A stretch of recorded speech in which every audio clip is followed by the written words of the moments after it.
Assalamualaikum dan salam sejahtera. Anda bersama saya Nik Hadani Azman di Keuangan Islam Channel.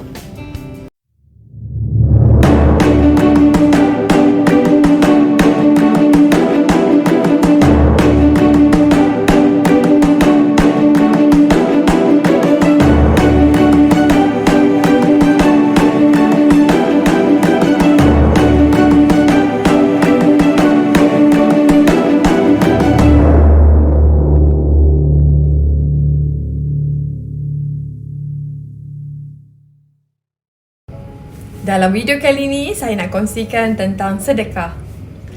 Saya pasti ramai yang sudah tahu tentang sedekah.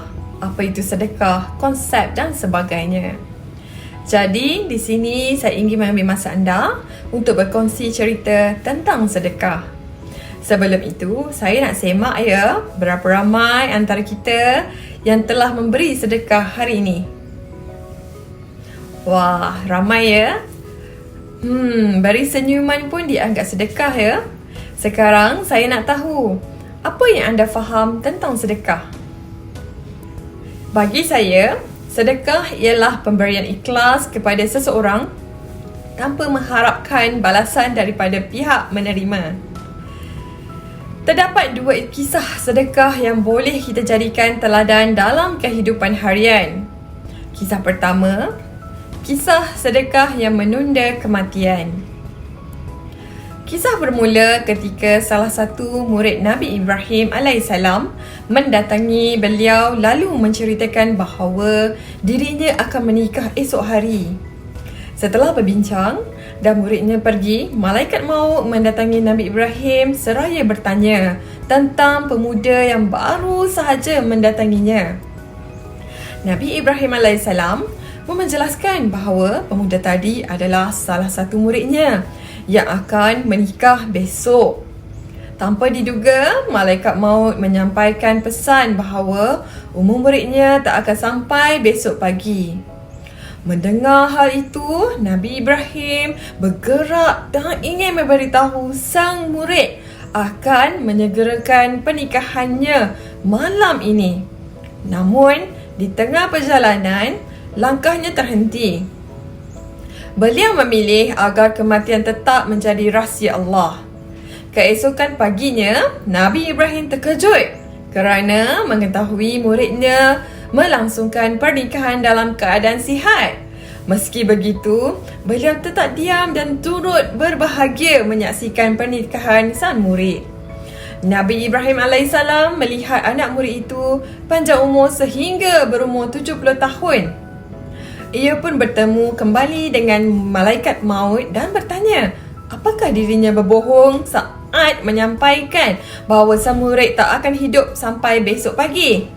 Malaikat maut menjawab bahawa Allah menahannya untuk mencabut nyawa anak muda tersebut.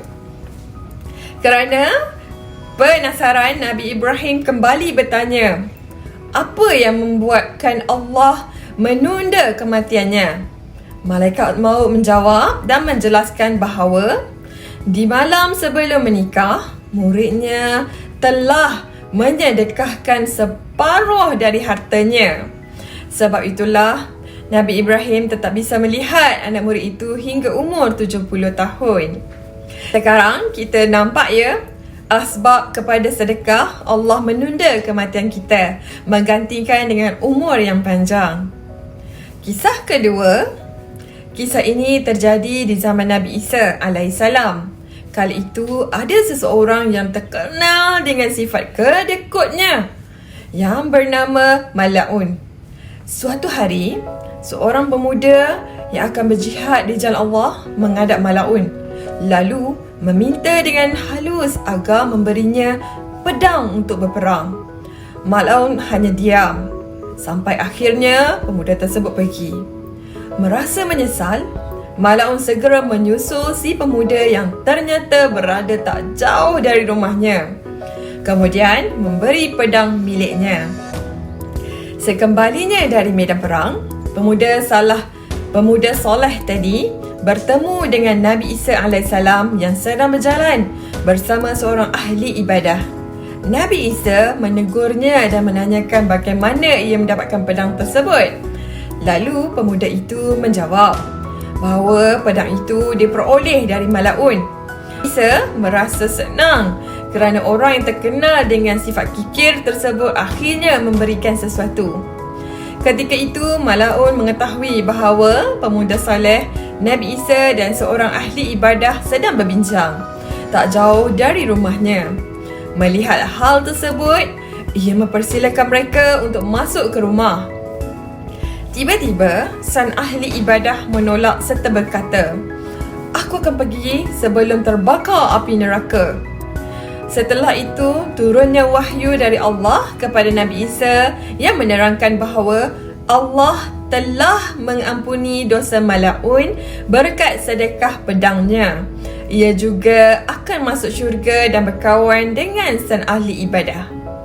Maka dapatlah kita simpulkan, sebentuk apa pun sedekah kita, nilainya dikira oleh Allah Subhanahu Wa Taala. Itu saja perkongsian dari saya. Jumpa lagi di video seterusnya.